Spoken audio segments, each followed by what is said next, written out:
Em um mundo mergulhado no caos, um grupo de pessoas enfrenta desafios implacáveis. Confrontados com uma série de ataques e provações, esses indivíduos demonstram coragem e resiliência, permanecendo fiéis aos princípios e ensinamentos de sua fé.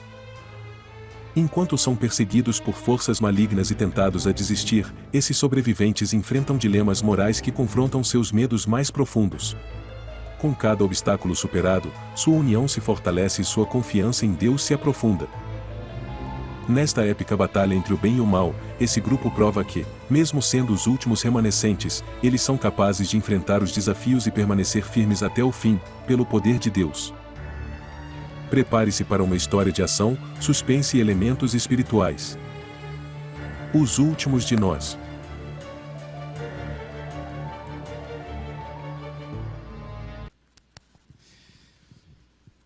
Que a graça do Senhor Jesus Cristo, o amor de Deus, o nosso Pai, e a comunhão do Espírito Santo esteja com você mais uma vez. Amém?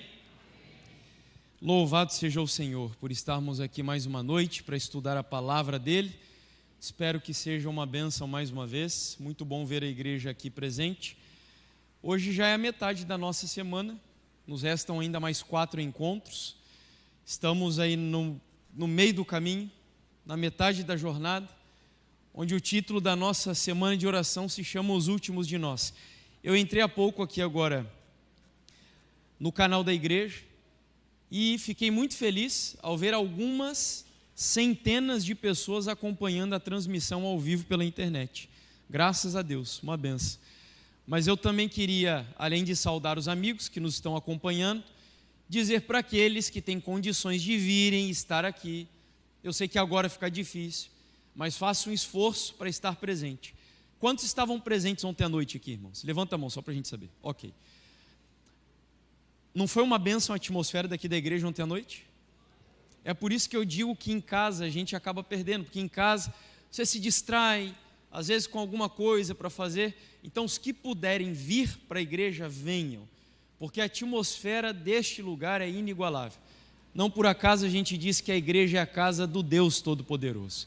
Então você está convidado para participar conosco presencialmente, os que puderem. Bom, o nosso tema de hoje, os últimos dias.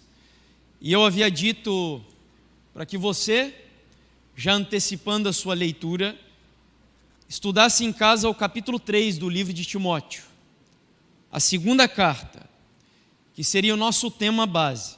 Olha só, acabei de ver aqui, meu amigo que veio lá da Fátima, né? Estava lá? Ok. Na colportagem. Então, eu digo isso para você que está em Aracaju como exemplo, veio de longe para estar aqui conosco. Deus seja louvado, meu amigo. Deus seja louvado. Muito bom estar com vocês aí de novo. Eu estive recentemente em Lagarto, né? E estivemos juntos lá, foi uma bênção na igreja. E bom reencontrá-lo aqui também. Bom, vamos então orar antes de abrirmos a Bíblia para falarmos com o nosso Deus, pedindo a bênção e a orientação do Espírito Santo. Oremos. Querido Deus e eterno Pai, nós damos graças ao Senhor, porque depois de um dia de atividades, um dia para muitos de preocupações, de aflição talvez, o Senhor nos dá o privilégio de virmos até a casa do Senhor, onde o nosso desejo é que tudo que nos angustia, tudo que nos preocupa desse mundo, dessa vida, sejam sepultados, a fim de que aqui dentro deste lugar nós tenhamos uma experiência profunda e maravilhosa com o Espírito Santo de Deus. Que o Senhor acalme o nosso coração, que o Senhor nos dê atenção ao estudo da Tua Palavra. Nós queremos sair daqui compreendendo um pouco melhor acerca deste tema tão fundamental para esta jornada, na qual todos nós estamos envolvidos, entendermos um pouco das características dos últimos dias, a fim de que por Tua graça nós não sejamos enganados e que a verdade encontre morada na vida de cada um de nós. A Tua palavra será aberta mais uma vez, e eu peço ao Senhor que novamente, Pai, a minha vida seja esvaziada de tudo que é humano e terreno, a fim de que o Senhor unja o meu coração, a minha mente, os meus lábios, com o poder do Espírito Santo. A igreja não veio aqui para me ver, Senhor. Não vieram aqui para me ver. Eu creio que todos estão aqui, porque depois de vivermos e sentirmos um pouco do que estamos experimentando nessa semana, nós queremos mais uma vez termos aqui nesse lugar uma experiência com o Senhor, de tal maneira que eu imploro mais uma vez que a Igreja Adventista do Sétimo Dia Central de Aracaju e a Igreja do Céu seja uma única igreja pelo sangue do Senhor Jesus, que a gente seja elevado e que os anjos desçam sobre esse lugar, trazendo a manifestação da Tua glória aqui dentro dessa igreja. Esse é o nosso desejo e a nossa oração, em nome do Senhor Jesus. Amém, Deus. 2 Timóteo, então, capítulo 3. Nós vamos fazer a leitura do capítulo inteiro, versículos 1 até o versículo 17.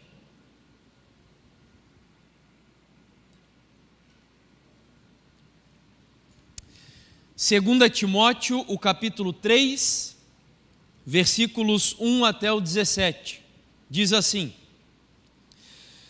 Mas você precisa saber disto: nos últimos dias sobrevirão tempos difíceis, pois os seres humanos serão egoístas, avarentos, orgulhosos, arrogantes, blasfemadores, desobedientes aos pais, ingratos, ímpios, sem afeição natural, implacáveis, caluniadores, sem domínio de si, cruéis, inimigos do bem, traidores, atrevidos, convencidos, mais amigos dos prazeres do que amigos de Deus, tendo forma ou aparência de piedade, mas negando o poder dela.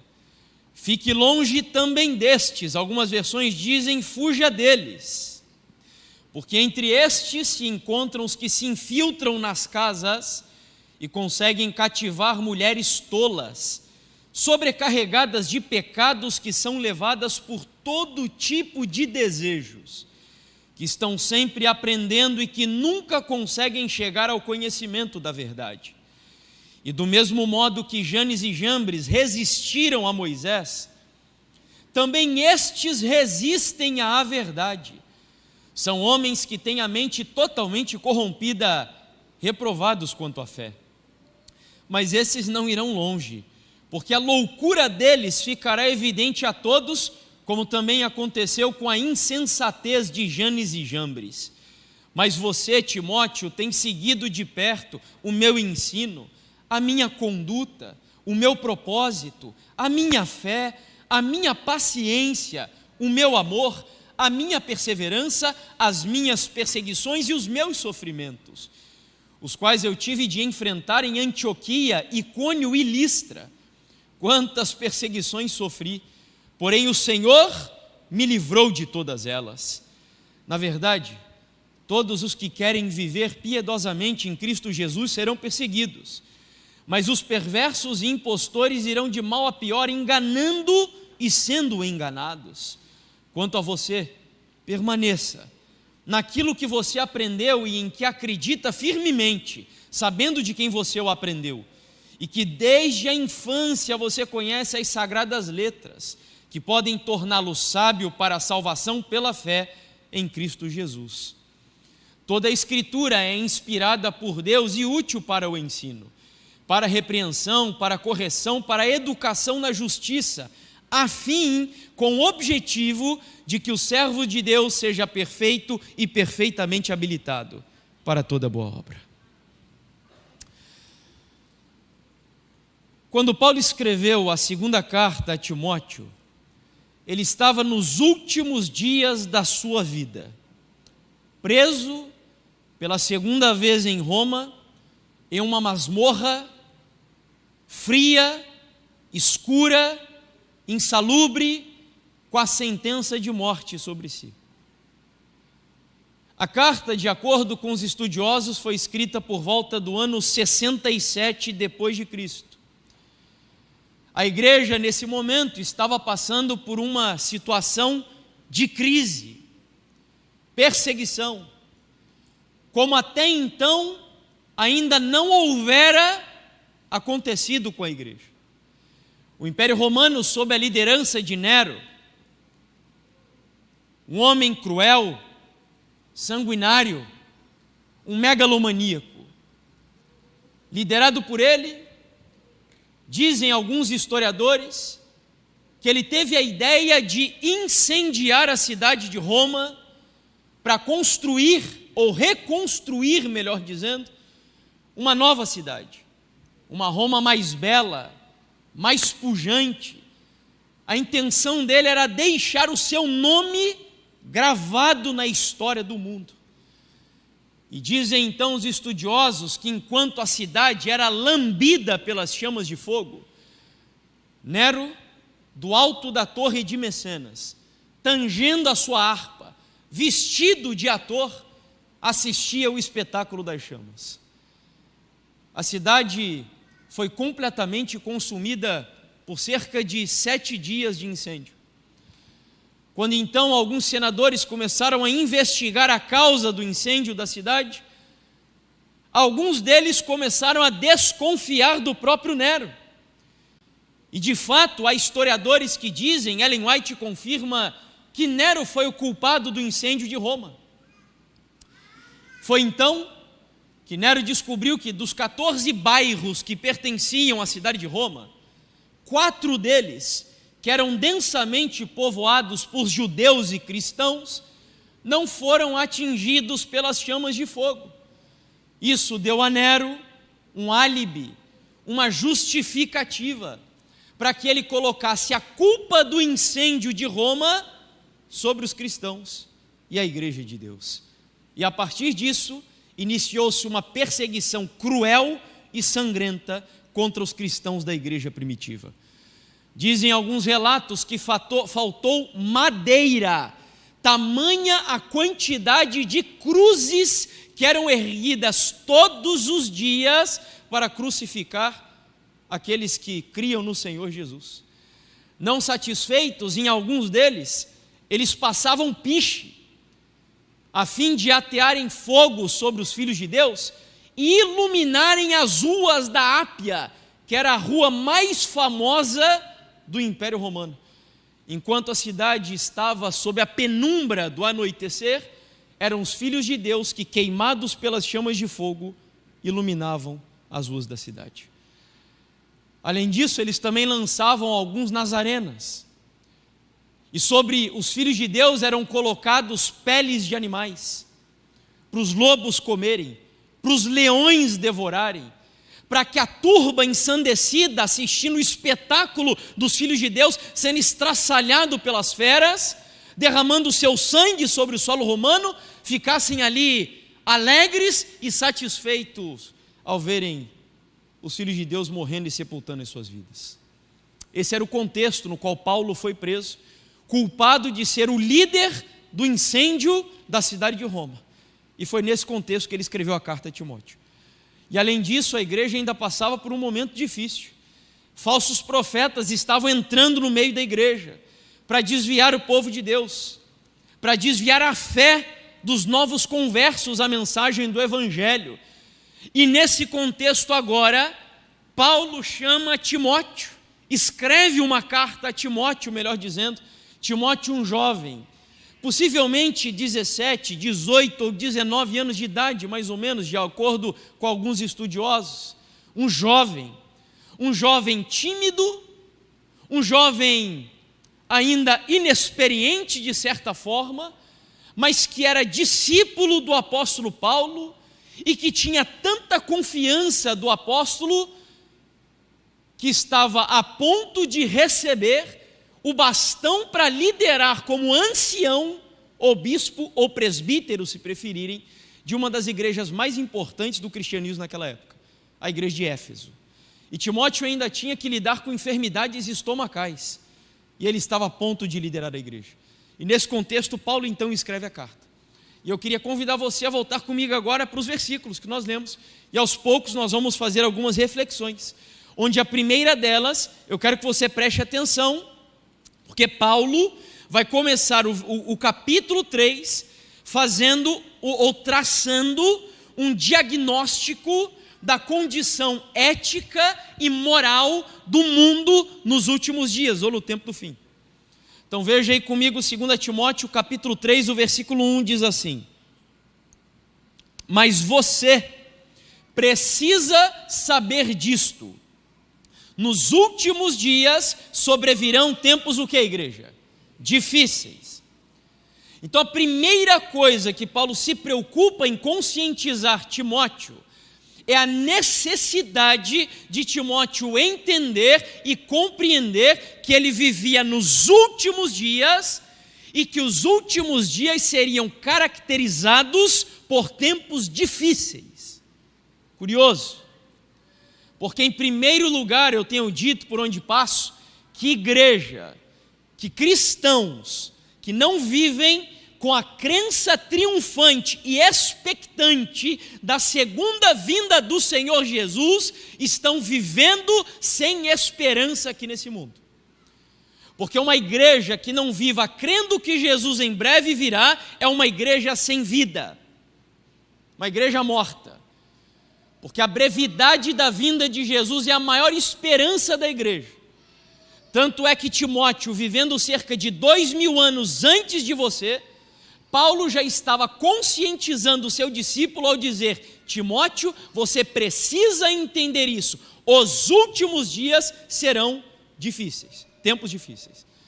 Só que a nossa tradução suaviza um pouco o texto, porque quando Paulo disse que os tempos nos últimos dias seriam difíceis, a palavra difíceis traduzida aí na sua Bíblia é a tradução de uma palavra no original que é a mesma que os evangelistas utilizaram para descrever os endemoniados de Gadara. Lembra desses endemoniados? Quando Jesus atravessou o rio, o mar da Galileia, chegou no outro lado, tinha um cemitério e tinha alguns endemoniados ali. Lembra dessa história, né? É a mesma palavra. De tal maneira que o que o Paulo estava dizendo era o seguinte: Timóteo, os últimos dias, ou nos últimos dias sobrevirão tempos demoníacos. Demoníacos.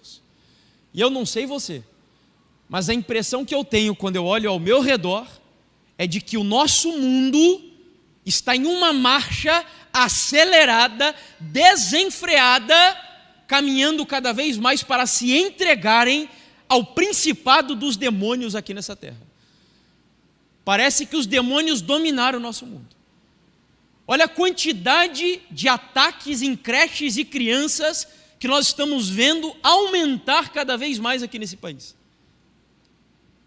Olha a situação moral e ética dessa nação. Olha o que estão tentando fazer com as nossas crianças aqui nesse país. Teve uma marcha há alguns dias aí, que eu não vou dizer para não me complicar, mas vocês sabem do que eu estou falando, que dentre os blocos que pertenciam a essa marcha, ali estava claramente uma intenção demonstrada de semearem na vida de crianças uma rebelião sexual como nunca antes vista na história desse país. E não é só aqui. Isso está acontecendo em vários lugares aqui do Ocidente.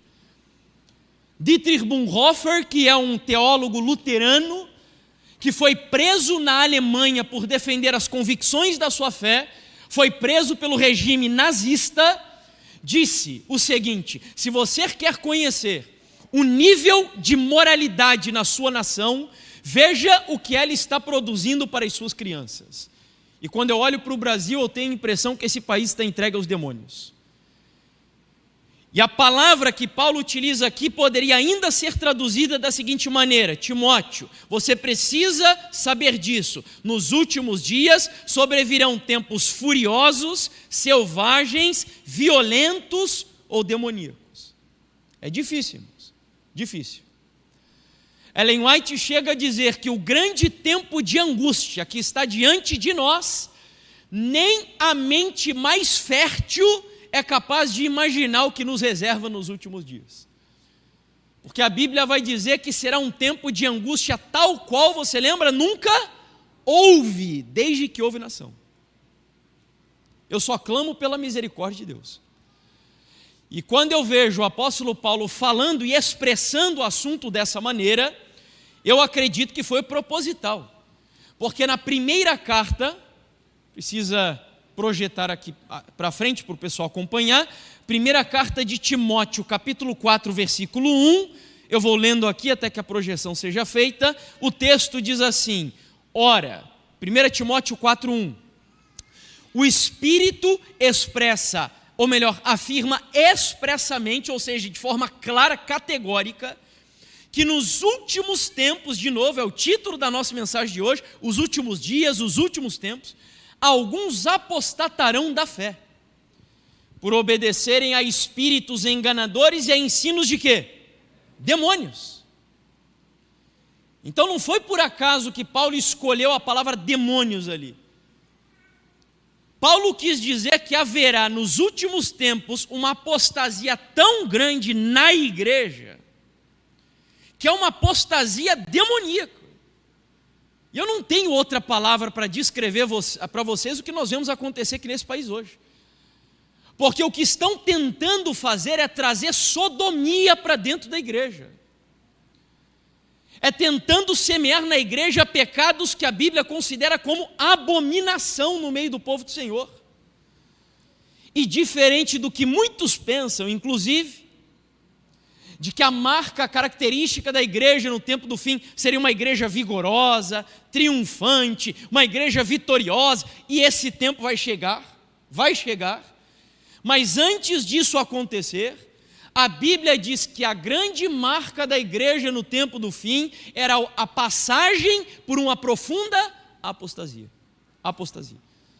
E quando eu falo, presta atenção, de apostasia na igreja, eu não quero dizer que a apostasia vai ser da igreja, são duas coisas diferentes. Você entende? A igreja não apostatará, porque a igreja é de Deus, foi levantada por Deus, é guiada por Deus e será conduzida por Deus até o triunfo em nome do Senhor Jesus. E há uma profecia clara que nos diz que, embora ela esteja prestes a cair, em nome de Jesus ela não cairá. Então, quando eu falo de apostasia, não é da igreja, é na igreja. Na igreja. E é isso que Paulo está advertindo. E aí ele continua o seu diagnóstico, agora no versículo 2, veja aí comigo, ele vai traçar algumas características da nossa geração ao dizer, pois os homens serão o quê? Egoístas. Não há característica melhor para descrever essa geração. Porque ontem nós vimos Jean-Jacques Rousseau, aqui no tema, dizendo que o homem nasce bom, que a natureza do homem é boa, que o ser humano é intrinsecamente bom, que a sociedade corrompe o ser humano, mas a natureza do ser humano é boa. Agora, de acordo com a Bíblia, não. Paulo vai de maneira clara dizer que os homens serão egoístas, e eu ainda diria a você que a tradução poderia ser feita da seguinte maneira: os homens são egoístas, porque o egoísmo é a marca da natureza humana. Veja um bebê quando nasce, você não precisa ensinar ele a dizer meu, porque o egoísmo é o germe que corre dentro do nosso DNA. Mas eu não tenho tempo de analisar todos os pecados que Paulo cita ali, então a gente vai escolher 3. Por que 3? Porque eu acredito que quando Paulo traça o diagnóstico da nossa geração, quando ele chega para Timóteo e diz: Timóteo, entenda, nos últimos dias os tempos serão demoníacos, porque os homens serão, ele traça a lista agora. Eu acredito que Paulo identificou aquele que é o problema central da geração que você vive. E é um problema na área do amor. Mas, irmão Jefferson, a gente leu o texto e eu não vi nem a palavra amor aparecer ali. Verdade. E para isso a gente precisa recorrer ao idioma original. Você sabe que o Novo Testamento foi escrito em grego, e dentre os pecados, a lista que Paulo traça ali, há 3 palavras, que são as palavras filarguros, filedonos e filautós. Presta atenção, filautós, filarguros e filedonos. As 3 palavras surgem da mesma raiz, filo. E filo no grego significa, sabe o quê? Amor. Só que na tradução a gente perdeu um pouquinho do sentido disso. Então vamos lá. A primeira palavra que Paulo escreveu aí no texto é a palavra philautos, que está traduzida na sua Bíblia como egoístas. Mas no idioma original, se fizéssemos uma tradução literal, a tradução seria a seguinte: amantes de si mesmos. Tudo bem, irmão Jefferson, mas qual que é o problema de eu ser amante de mim mesmo? Jesus diz que eu devo ter amor próprio, não diz? Ele diz que eu devo me amar, até em primeiro lugar, para amar o próximo como eu amo a mim mesmo. Mas não é desse amor que Paulo está falando aí. Paulo está falando de um amor narcisista, um amor autocentrado, um amor egoísta, egocêntrico. É aquela pessoa que não tem compaixão, aquela pessoa que não tem empatia, que não se importa com o próximo, que é capaz de se olhar no espelho e cantar o hino "Quão grande és tu". É para essa pessoa que Paulo está escrevendo.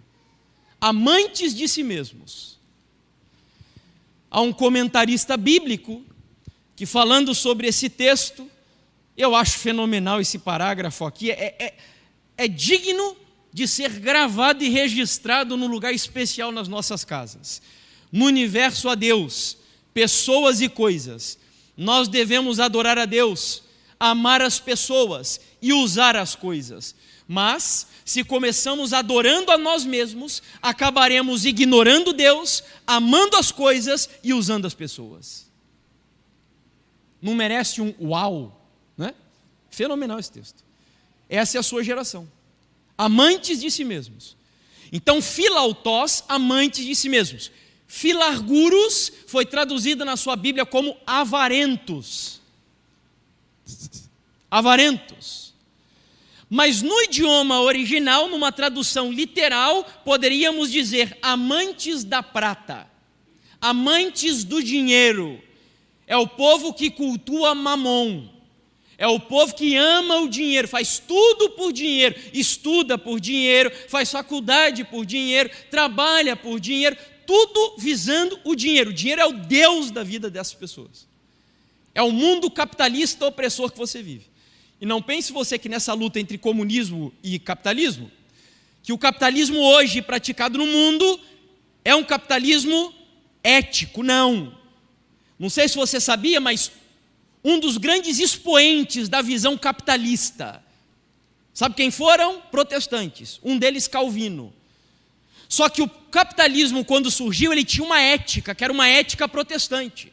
Mas a partir de Adam Smith, que é o autor do livro A Riqueza das Nações, ele criou uma visão totalmente egoísta do capital, onde ele diz que o mercado seria regulado, sabe pelo quê? Por algo que todo ser humano tem, e que isso que todo ser humano tem demandaria a justiça do mercado. Sabe o que é? O egoísmo. Ele diz que por causa do egoísmo, o mercado seria autorregulado. Vejam só a sociedade que você está vendo. Não é comunismo e nem capitalismo que vai salvar o mundo que você vive, irmãos. É em nome de Jesus o cristianismo que tem a mensagem para salvar pessoas. É isso. Então, philautos, amantes de si mesmos. Philarguros, amantes da prata. E a outra palavra é philedonos, amantes dos prazeres. Essa foi traduzida de maneira literal na sua Bíblia. É o povo hedonista, o povo que crê que a vida gira em torno do prazer. Eu vivo para ter prazer. Eu só sou feliz se eu tiver prazer. E aí alguns vão deslocar o prazer para algumas áreas da vida que mais lhe agradam. Já citei várias delas aqui ontem. Alguns vão querer ter prazer lá e vão devotar a vida ao sexo, outros ao dinheiro, outros ao trabalho, outros à política e por aí vai. Prazer. Mas o ponto principal é o sexo. Sem dúvidas você vive numa geração que praticamente cultua o sexo. Tanto é que um autor católico, Peter Kraft, falando da nossa geração, vejam que interessante a afirmação dele aqui: não podemos vencer a guerra cultural, a menos que vençamos a guerra do sexo, pois o sexo é de fato a religião da nossa cultura. Mas vamos lá. Então Paulo, quando ele afirma aqui, olha, nos últimos dias sobrevirão tempos demoníacos, Por quê? Vou resumir em 3 aqui. Os homens serão amantes de si mesmos, amantes do dinheiro e amantes dos prazeres. Ou seja, o que Paulo estava dizendo era, olha, a última geração terá um problema na área do amor. Vão distorcer o conceito de amor. Eles amarão a si mesmos, amarão o dinheiro, amarão os prazeres, vão desviar o conceito de amor. Uma confusão nessa área. O que Paulo estava fazendo nada mais era do que esmiuçar o que Jesus já havia dito no sermão profético de Mateus 24. Você vai lembrar. Onde ele disse assim, olha, que por se multiplicar a iniquidade, o amor de muitos o quê? Se esfriará. Jesus já havia dito que haveria uma corrupção, uma distorção do amor na geração que viveria nos últimos dias. Eu quero mostrar algumas evidências de como isso está acontecendo para vocês. Alguns exemplos. Gosto sempre de trazer exemplos práticos aqui para a gente entender do que eu estou falando. Então, por exemplo, vocês já devem ter ouvido falar do Whindersson Nunes. O Whindersson Nunes já foi o youtuber mais famoso do país. Hoje ele se dedica a uma outra área. Mas ele era o que tinha o maior canal no YouTube. Comediante, um jovem que nasceu numa família sofrida, no Piauí, fez um trabalho fenomenal nas redes sociais, cresceu, namorava na época a Luísa Sonza. Eu acompanhei inclusive um pouco do trabalho, do namoro deles. Luísa Sonza, uma menina recatada, muito bonita, uma música belíssima, ela cantava por sinal, músicas belíssimas, mas com o passar do tempo mudou a rota. Eles se casaram, casamento pomposo, bonito, digno de nota.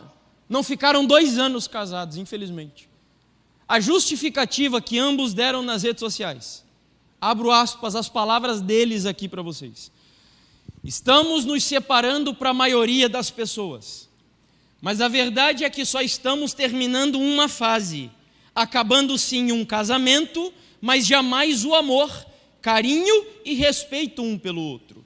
Nos amamos e nos admiramos muito, e nos inspiramos um no outro a ponto de entender que às vezes a gente precisa parar. Ou seja, nós temos aqui um casal justificando a separação, e detalhe, a glamorização do divórcio é uma marca da nossa geração. Isso é muito comum, que eu acabei de ler aqui para vocês.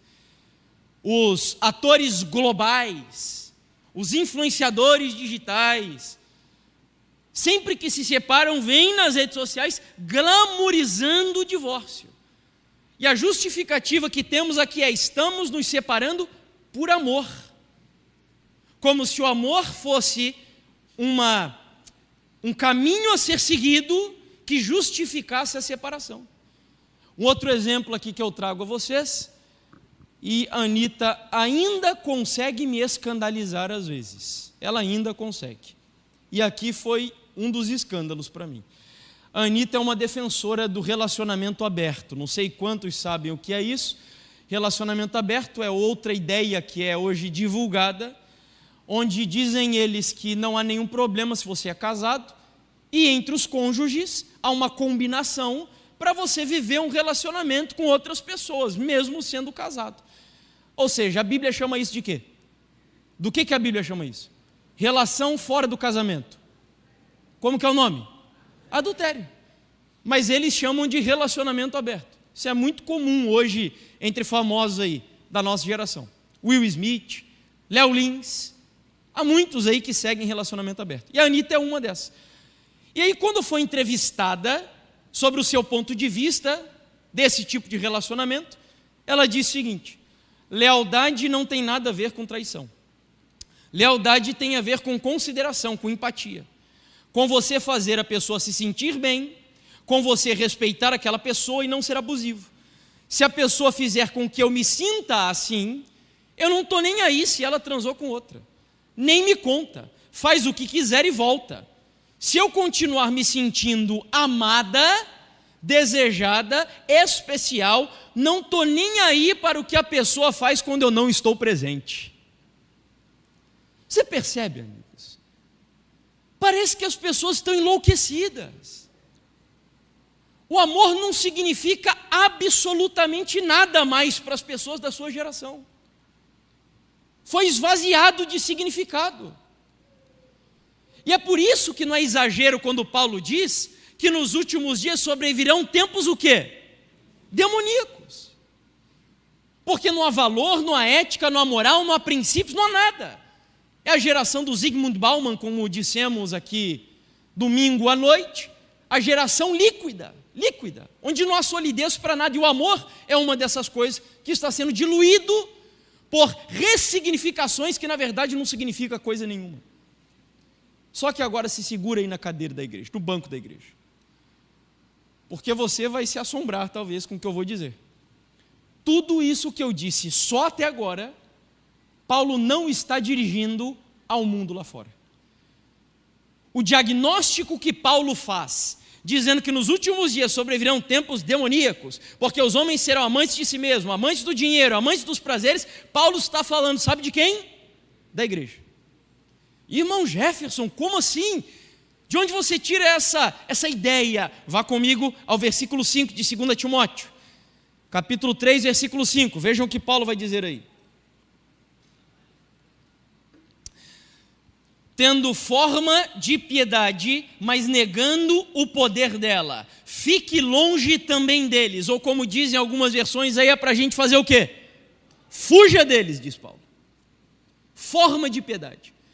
A palavra piedade no idioma original aqui é a palavra eusebeia, e eusebeia significa literalmente religiosidade. O que Paulo está dizendo é, olha, esse povo que amante de si mesmo, amante do dinheiro, amantes dos prazeres, terão uma casca de religião, um verniz de religião. Eles vão professar a Cristo, falar até de Cristo, dizer, Jesus, tu és tudo para mim, eu te amo, eu te adoro. Vão com os lábios o adorar, mas o seu coração está o quê? Longe de mim. Amantes do dinheiro, amantes dos prazeres e amantes de si mesmos. Fuja deles, diz o apóstolo Paulo. Vamos a 2 exemplos breves de condições no meio cristão, para você ver como as pessoas na área do amor estão usando o argumento do amor para justificar coisas que biblicamente não dá. Aqui nós temos o exemplo de uma atriz famosa da Rede Globo, foi batizada em uma igreja evangélica. Perguntaram a ela se ela continuaria frequentando os carnavais e desfilando no carnaval do Rio de Janeiro. E ela não via problema nenhum, mesmo batizada na igreja. A resposta que ela deu foi, claro que vou continuar desfilando, frequentando festas, porque o Cristo que a Bíblia ensina não tem nada contra isso. Foi isso que ela falou? É o Cristo que eu acredito, não importa o que a Bíblia ensina. Minha preocupação é apenas em ser uma pessoa melhor. Agora vem o argumento, o amor de Deus não tem nada contra a gente ser feliz e curtir a vida. Deus dá risada de julgamentos, ou seja, porque Deus é amor, você é cristão? Desfila, não tem problema nenhum. Deus é amor. Você vive na prática de coisas que Deus abomina? Deus é amor, não tem problema nenhum. É a confusão do que significa amor no ponto de vista bíblico.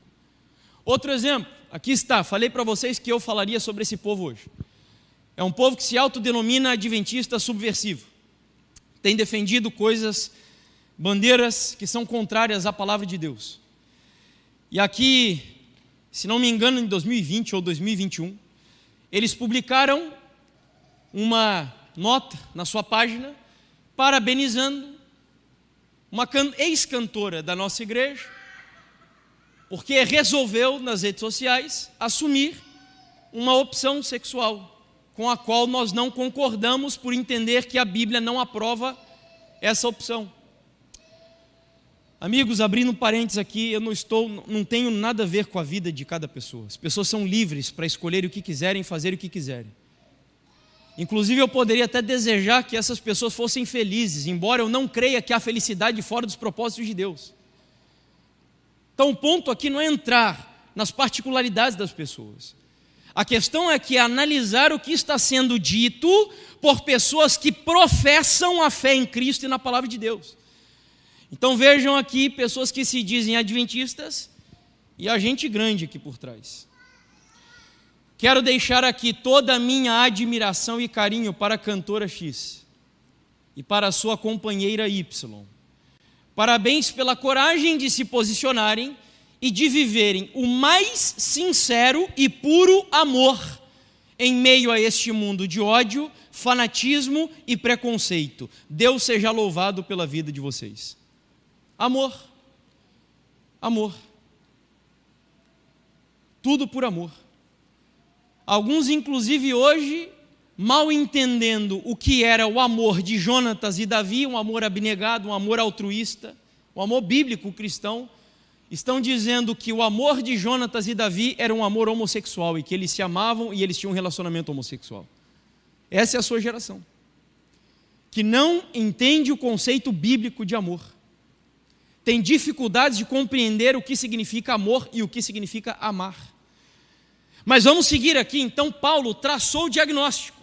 E Paulo disse assim, olha, nos últimos dias sobrevirão tempos difíceis ou demoníacos, porque os homens serão amantes de si mesmos, amantes dos prazeres e amantes do dinheiro.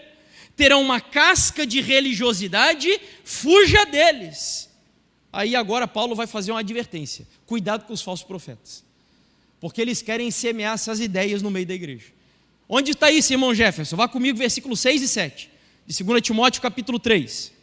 A gente só está lendo o capítulo, interpretando o texto. 2 Timóteo capítulo 3, versos 6 e 7, ele diz: pois entre estes quem? Me ajuda aí, vamos ver se a gente está interpretando o texto. Estes quem?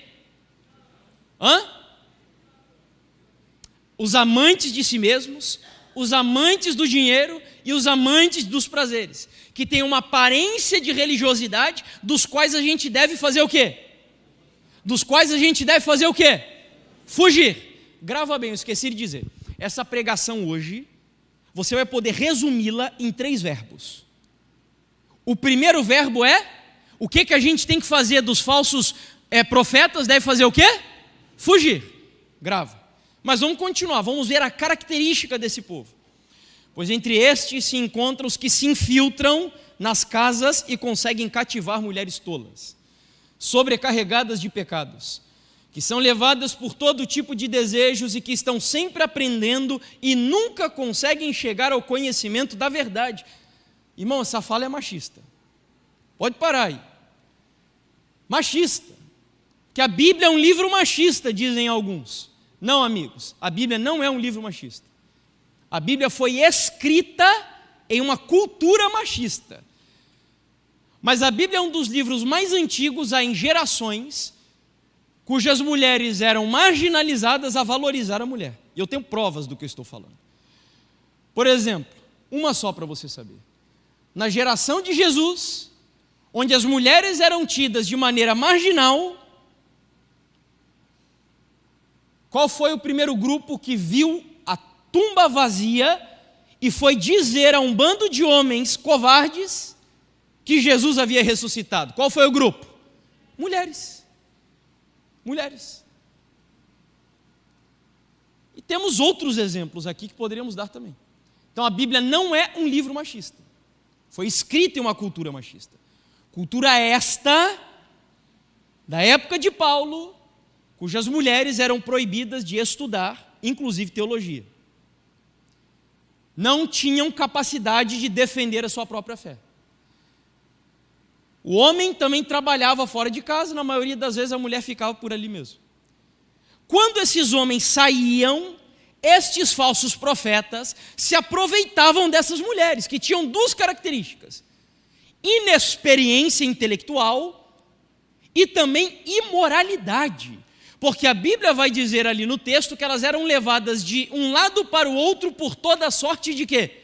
Desejos. Então nós estamos pecados. Nós estamos falando aqui de um grupo de pessoas que naquela época era um grupo inexperiente, imaturo, que tinha desejos incontidos, que eram levados de um lado para o outro, que estavam sempre na igreja, ouvindo, escutando, mas nunca se convertiam de verdade. Eu não preciso ser profeta para saber que aqui provavelmente tem pessoas que já estão há anos na igreja, que ou já ouviram centenas acho que é muito, né? Mas dezenas de semanas de orações, e ainda não renderam a sua vida aos pés do Senhor Jesus. E eu quero dizer algo para você desde já. Estamos na metade dessa semana. E pode parecer uma propaganda oposta ao que eu vim fazer aqui, mas você vai entender. Semana de oração não muda a vida de ninguém. Guarda isso para você. Campori não muda a vida de ninguém. Eventos não mudam a vida de ninguém. Programas não mudam a vida de ninguém. São importantes? São ou não são? São, claro que são. Fazem parte do nosso cotidiano religioso, fundamental, importante, mas não mudam a vida de ninguém. Sabe o que muda a sua vida? As escolhas que você faz quando você sai pelas portas dessa igreja a ouvir uma mensagem. Então não espere que essa semana de oração vá mudar a sua vida. Você vai ouvir, igual essas mulheres ouviam, mas no final das contas, qual será a decisão que você vai tomar ao sair pelas portas dessa igreja? Voltando então aqui, lá no idioma original, quando a gente vê que a Bíblia diz aqui na minha versão, que esses falsos profetas entravam e se aproveitavam para cativar mulheres tolas, a palavra cativar dá a ideia de uma operação militar. Sabe quando você vai para a guerra, você tem estratégias, e você não pode desvendar as suas estratégias ao inimigo? Ou seja, a intenção de Paulo é dizer que esses falsos profetas eram sem vergonhas. Eles entravam na casa dessas mulheres de maneira furtiva, enganosa, melindrosa, disfarçada, para seduzir essas mulheres, na imoralidade sexual e no engano também. Agora me ajuda aqui, preciso da sua ajuda. Levando em consideração essas características que eu disse dessas mulheres naquela época, ou seja, inexperiência, imaturidade e desejos incontidos, que grupo da nossa geração a gente poderia aplicar esse texto para hoje, de maneira especial? Que grupo? Que grupo, amigos? Vocês não têm ideia? Qual que é um grupo que é inexperiente, imaturo, que é cheio de desejo? Isso é bom. Cheio de vontade de mudar o mundo, de revolucionar, de fazer as coisas. Que grupo é esse? Jovens. Jovens. Que são uma bênção para a igreja. Jovem é bênção para a igreja. Inclusive eu venho de uma igreja, a igreja que eu congrego, que era uma igreja assim, muito tradicionalista, um pouco envelhecida, que os jovens não tinham muito lugar. Aí agora os jovens estão colocando a igreja na engrenagem de novo, porque jovem traz vida para dentro da igreja. Jovem é bênção para a igreja. Jovem tem vigor, tem empenho, tem dedicação, só que ele precisa de experiência e ter os seus desejos orientados. E hoje dentro da igreja eu vejo dois problemas acontecer. São os velhos, os mais velhos querendo matar os jovens e os mais jovens querendo matar os velhos dentro da igreja. Geralmente é isso, não é? É um não suportando o outro. Não, porque vocês querem mudar tudo e tal. Aí o outro daqui, não, porque vocês não deixam a gente mudar nada. É uma guerra infinita dentro da igreja. Não é assim? Jovem é bênção. Só que ele precisa ser conduzido, orientado. Não sei quantos já leram aqui um livro do Jordan Peterson. Na época ele era ateu, hoje não é mais. Não sei se ele é cristão, mas ele crê em Deus pelo menos. É um best-seller mundial chamado 12 Regras para a Vida. Se não me engano, a 6ª regra, jovens deveriam seguir isso à risca. Porque ele diz assim: jovens que querem transformar o mundo não arrumaram o seu próprio quarto dentro de casa. Fenomenal. É basicamente o que estamos tentando transmitir aqui com o apóstolo Paulo. Hoje a gente vê muito isso, né? Os jovens querem revolucionar, querem mudar, mas não lava a louça dentro de casa. Não organiza nem o quarto em casa. Então, a inexperiência não é um problema, ela só precisa ser orientada, contida. Eu vou voltar nisso mais à frente. E aí o texto segue. Aqui nós temos um comentário acerca da passagem que acabamos de ler. Eu acho muito bom esse comentário aqui também. Paulo diz que o método empregado por esses mascates da heresia não era direto e aberto.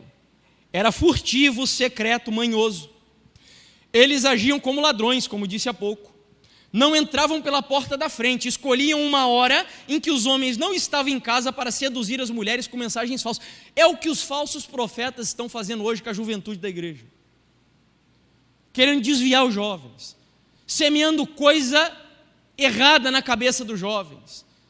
se aproveitando do desejo da nossa juventude e dizendo que não tem problema nenhum você viver na prática de determinada coisa. Deus é amor e por aí vai. Vou mostrar, antes de mostrar esses exemplos para vocês, vamos ler versículo 8 agora.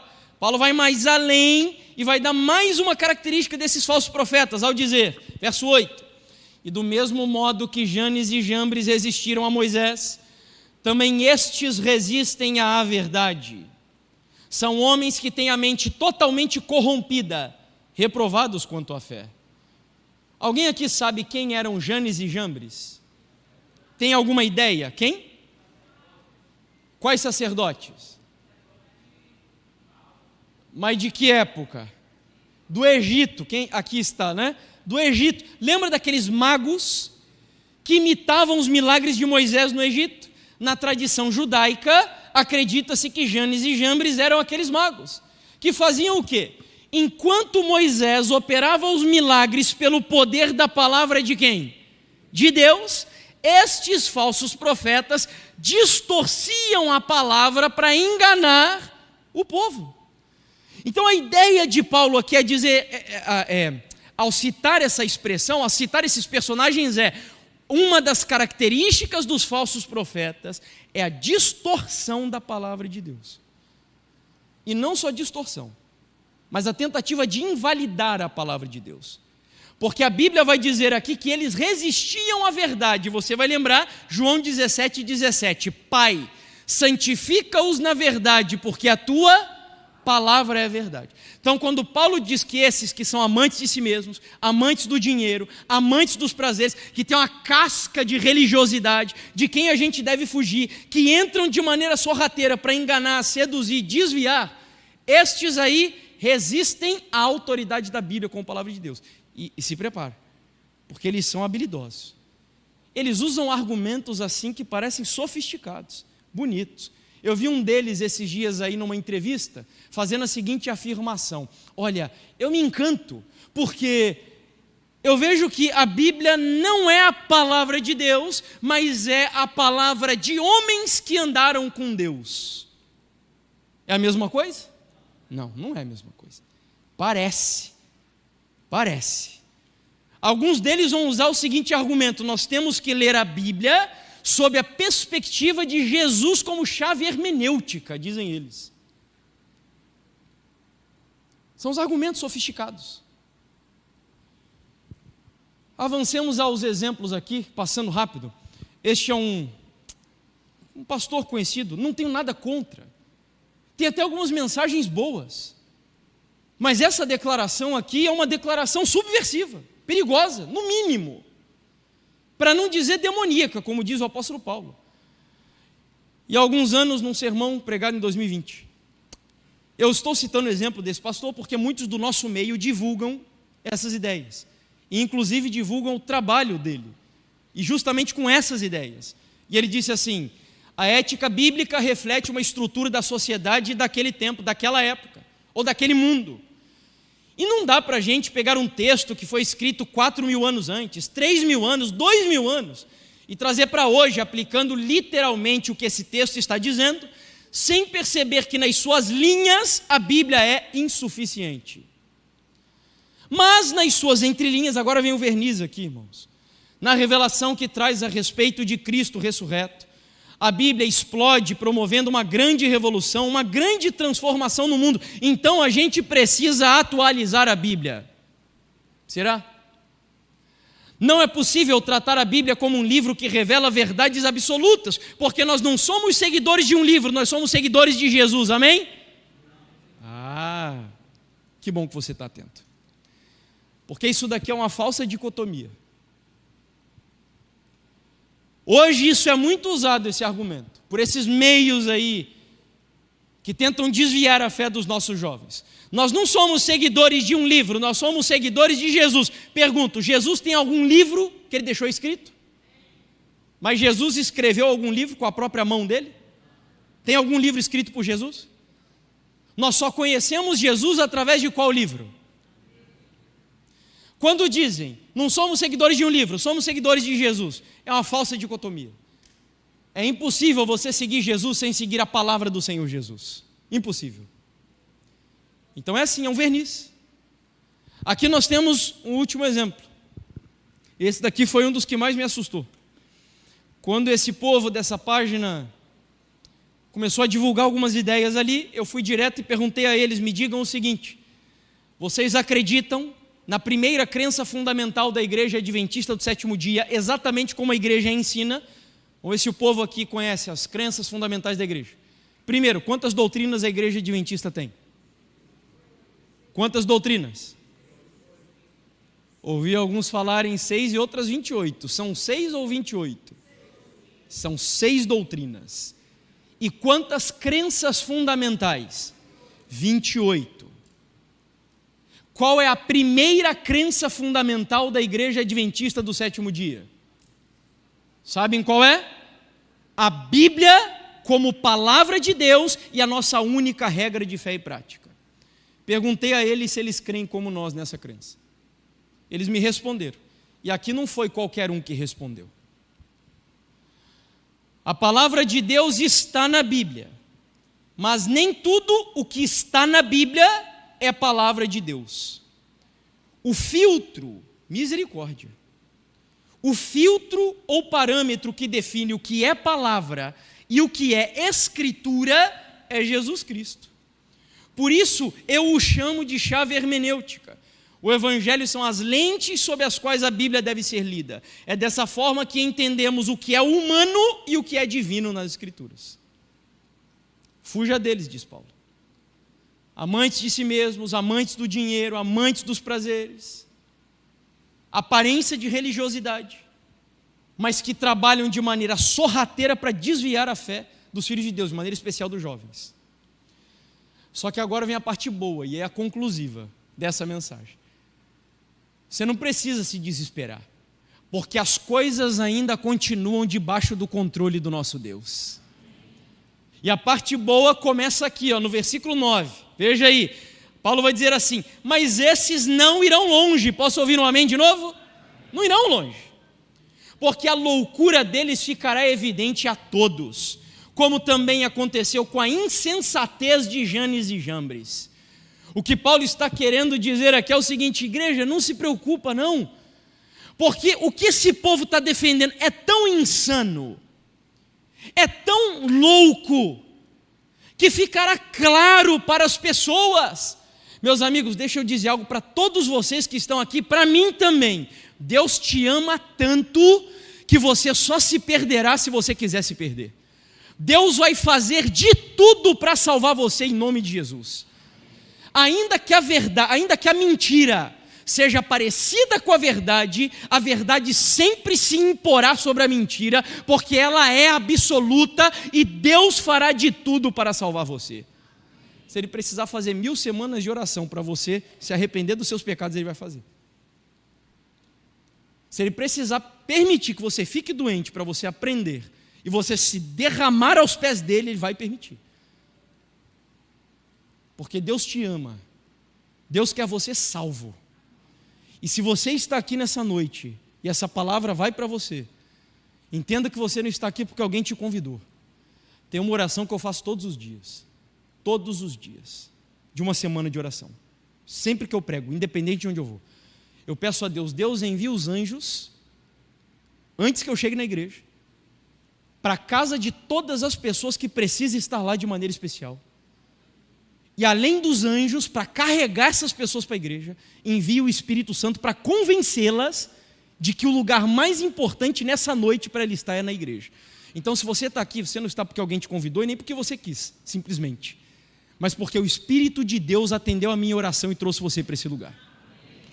E eu vou continuar orando até o final dessa semana. Até o final dessa semana. Deus vai fazer de tudo. A verdade vai ficar clara, patente. Agora vamos ao segundo verbo aqui. Estamos já na parte conclusiva do tema. Versículos 10 e 11 agora. Vem o segundo verbo. Mas você, Timóteo, tem o quê? Veja aí na sua Bíblia. Mas você tem seguido de perto o meu ensino, a minha conduta, o meu propósito, a minha fé, a minha paciência, etc. Paulo vai citar várias coisas aqui. Olha que coisa linda que Paulo quer dizer. Igreja, não se preocupe.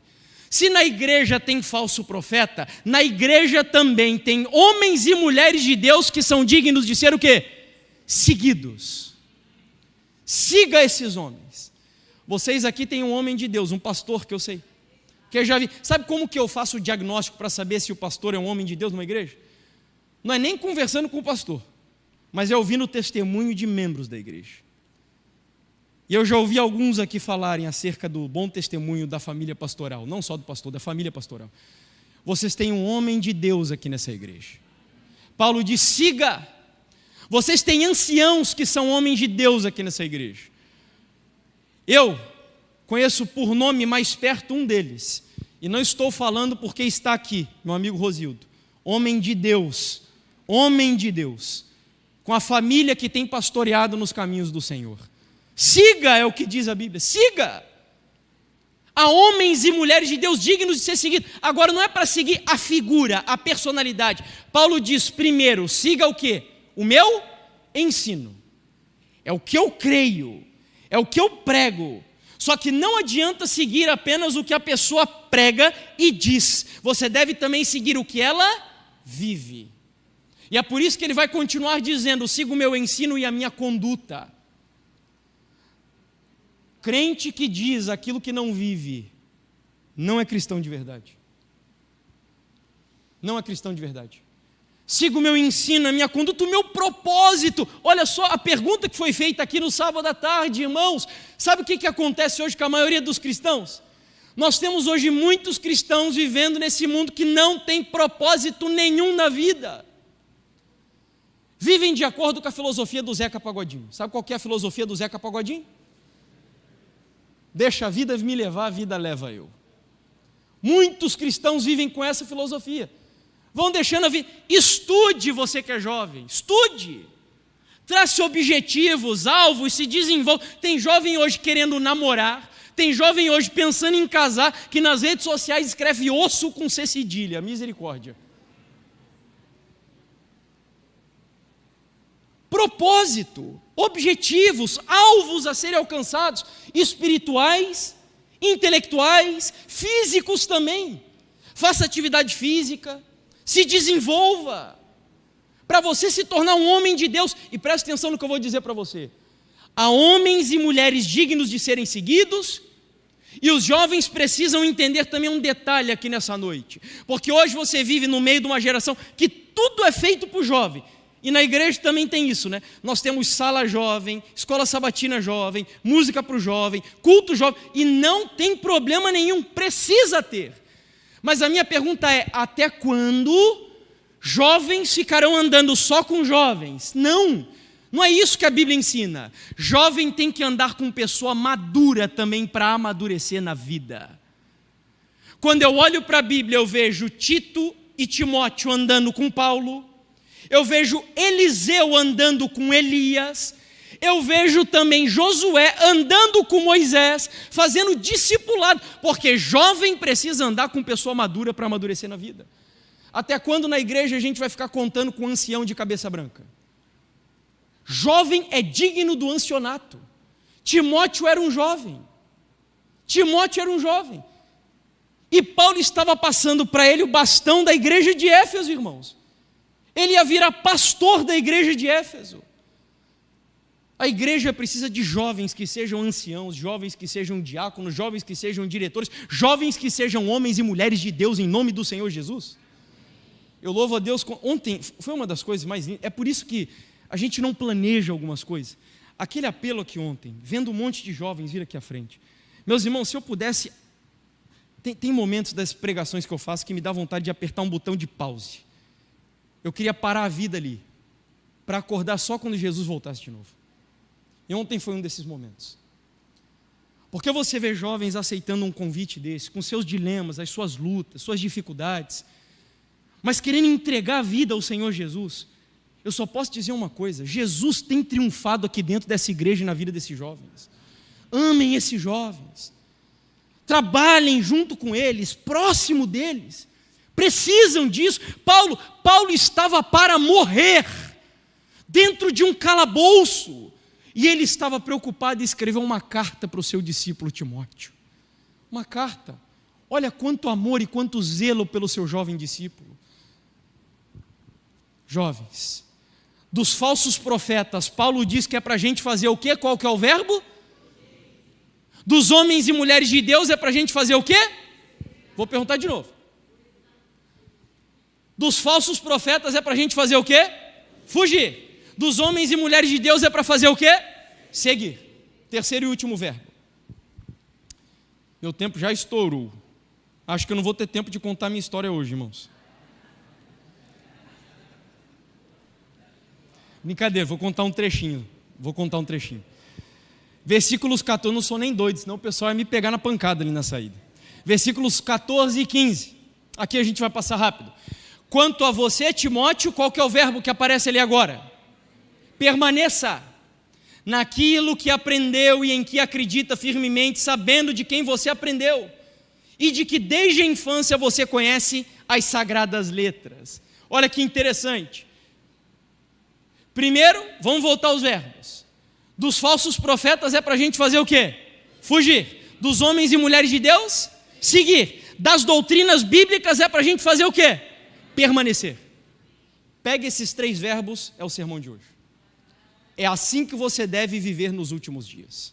Fugindo dos falsos profetas, seguindo os homens e mulheres de Deus e permanecendo nas doutrinas da palavra do Senhor. Permanecendo. Não é para permanecer no que eu acho, no que eu penso, no que eu gosto. Paulo foi bem claro aqui, permaneça nas sagradas letras, é na Bíblia, na palavra, na doutrina da igreja, na teologia, permaneça. E aí, para a gente concluir, você já leu esse texto várias vezes, e a gente usou o versículo 16 e 17 em estudos bíblicos sobre a Bíblia, não fizemos isso? Não fazemos isso? Mas você já tinha parado para pensar nesse texto aqui, dentro desse contexto? Ele ganha um significado muito maior, porque agora você vai entender por que Paulo falou isso, porque antes eu lia a passagem, antes de estudar, e eu ficava matutando, né? O que tem a ver Paulo falar das escrituras aqui num texto? Agora você vai entender. E ele termina dizendo, versículo 16 e 17, toda a escritura é inspirada por Deus, e útil para o ensino, para a repreensão, para a correção, para a educação na justiça, a fim de que o servo de Deus seja perfeito e perfeitamente habilitado para toda a boa obra. Bendito seja o nome do Senhor. O que Paulo está querendo dizer aqui é o seguinte: creia na palavra de Deus, viva da palavra de Deus, se alimente da palavra de Deus, que faça da palavra de Deus o seu usufruto de vida. A Bíblia é um livro suficiente, é um livro que é total, é um livro que tem autoridade, enfim, a Bíblia, se todos os livros do mundo se perdessem, só com a Bíblia seria suficiente para a sua salvação, educação, retidão, enfim, a Bíblia é o livro que Deus deixou para guiar você rumo ao reino dos céus. E tem mais. Sabe o que significa a palavra inspirada no original? Sabe o que é? É isso daqui, ó.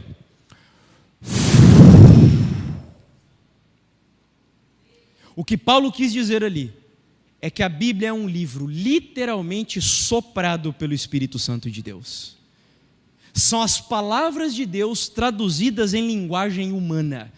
E da mesma maneira que no nariz de Adão e Eva, Deus soprou o fôlego, e eles tiveram vida, quando você lê a palavra, estuda a palavra, essa palavra vai te dar vida espiritual, porque a Bíblia diz de si mesma que ela é viva e eficaz, e amanhã a gente vai se aprofundar nisso. O tema de amanhã é a última salvaguarda. Sabe o que significa a palavra salvaguarda? A última segurança, a última âncora. Para eu conseguir vencer e ser um dos últimos de nós, e conseguir também passar de maneira triunfante nos últimos dias, eu preciso de uma salvaguarda. E esse será o nosso tema de amanhã. Por hoje, eu só preciso que você entenda, de maneira bem categórica aqui.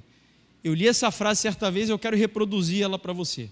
A Bíblia é o livro dos livros, inspirada por Deus, escrita por homens santos, conhecida no céu, nascida na terra, odiada pelas trevas, pregada pela igreja, perseguida pelo mundo, relativizada por liberais e subversivos, mas crida pelos fiéis. A Bíblia é a palavra do Deus Todo-Poderoso. Ame este livro, ame esse livro, ame esse livro. E foi esse livro que começou a mudar a minha vida e a vida da minha esposa lá no deserto, aí nesse lugar. Foi esse livro. Vou falar bem breve aqui, já me passaram 8 minutos, só para você ter noção. Foi esse livro. Naquele dia no deserto, eu olhei lá para o alto, procurando a minha esposa, já angustiado, irmãos, angustiado, de tanto sofrimento, e com medo de que ela fizesse alguma besteira. Quando eu olhei lá para cima, eu vi a Bruna lá em cima da montanha. Fiquei prestando atenção no que ela estava fazendo. Quando eu a vi, ela estava descendo daquele lugar, do monte. Ela estava bem alto, descendo de lá, eu fiquei esperando. Quando ela chegou lá embaixo, eu fui conversar com ela. E perguntei, amor, o que você estava fazendo lá? E sabe o que ela me disse? Ela foi lá para cima, não foi para orar em primeiro lugar. Ela estava pensando em tirar a sua própria vida lá em cima do monte. Eu fiquei extremamente apavorado com o que eu ouvi da parte dela. E ela disse que o que a conteve foi se lembrar de Deus e da sua família naquele lugar. E ela se prostrou diante de Deus e clamou pela misericórdia do Senhor. Eu não conheço a maioria das pessoas que estão aqui agora,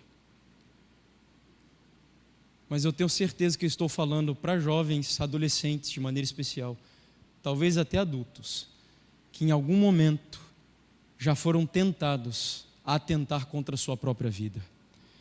Eu quero dizer só uma coisa para você: Deus te ama com um amor profundo que talvez você não tenha ideia ainda. Ele deu a vida por amor a você. Deu a vida por amor a você. Ele conhece os seus sofrimentos, Ele conhece as suas dores. Só Ele sabe talvez o que você esteja enfrentando. Mas não atente contra a sua própria vida. A sua vida é tão valiosa que ela custou o sangue do Deus do universo. Ele desceu aqui, sabe para quê? Para salvar você, porque Ele ama você. Essa é a mensagem para você aqui nessa noite. Clame a Deus para que esses pensamentos saiam da sua cabeça, do seu coração, e que Ele coloque na sua vida amor a Ele em primeiro lugar e amor à vida que Ele te deu. E se você precisar, busque ajuda, porque eu tenho certeza que pessoas amam você e também querem ajudar você a trilhar essa trajetória.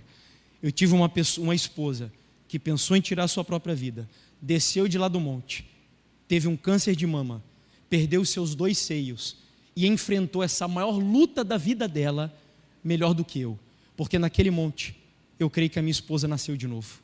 Ela teve uma profunda experiência com Deus, que ajudou ela a enfrentar um dos momentos mais difíceis da sua vida. Volto a repetir: Deus te ama com um amor inigualável. A vida da minha esposa começou a mudar dentro daquele trailer que está aparecendo ali na foto.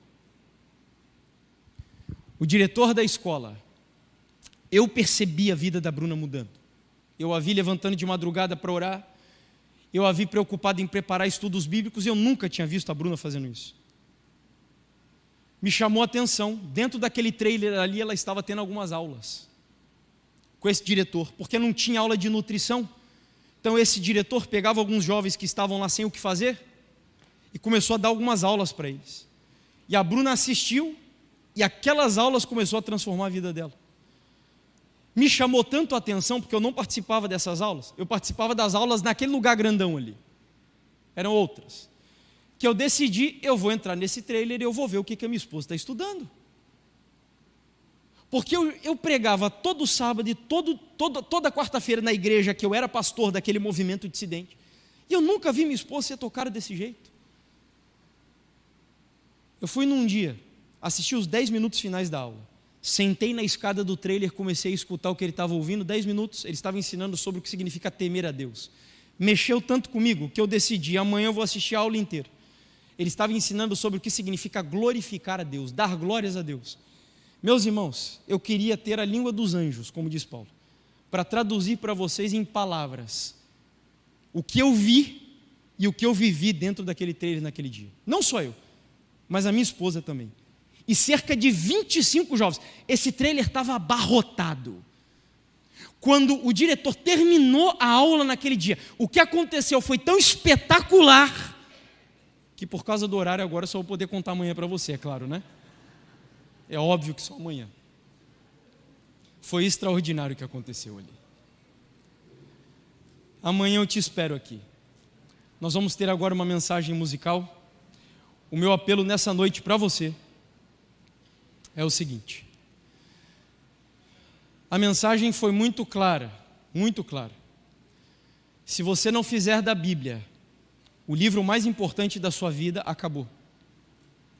Então, qual que é o desafio que eu lanço para você aqui nessa noite? Em nome de Jesus, você vai aqui hoje se colocar em pé, se você vai fazer o máximo que você conseguir, para todos os dias, você dedicar alguns minutos orando e estudando a Bíblia dentro da sua casa. Todos os dias, você vai dar o seu melhor. O seu melhor pode ser 20 minutos, meia hora, não sei, você vai dar o seu melhor. Tem uma frase de um educador chamado Mário Sérgio Cortella, onde ele diz assim: eu não estou te pedindo o impossível, é o seu melhor. E o que significa o seu melhor? É você fazer o seu melhor nas condições que você tem, enquanto você não tem condições melhores de fazer melhor ainda. Porque se podendo fazer o melhor, você se contenta com o possível, você vai cair em um nível que é o nível da mediocridade. Deus não quer mediocridade. Sabe o que é o cristão medíocre? É o laodiceano. Esse é o cristão medíocre. Dê então o seu melhor para Deus. O melhor horário do seu dia, o tempo melhor que você conseguir, todos os dias. Se você quer que o sopro do Espírito de Deus desça sobre a sua casa, inunde a sua vida, e que o seu lar resplandeça com a glória do Senhor, que em nome de Jesus, você fique em pé e diga ao Deus eterno: Deus, a partir de hoje, a Bíblia será aberta, lida e estudada todos os dias dentro da minha casa.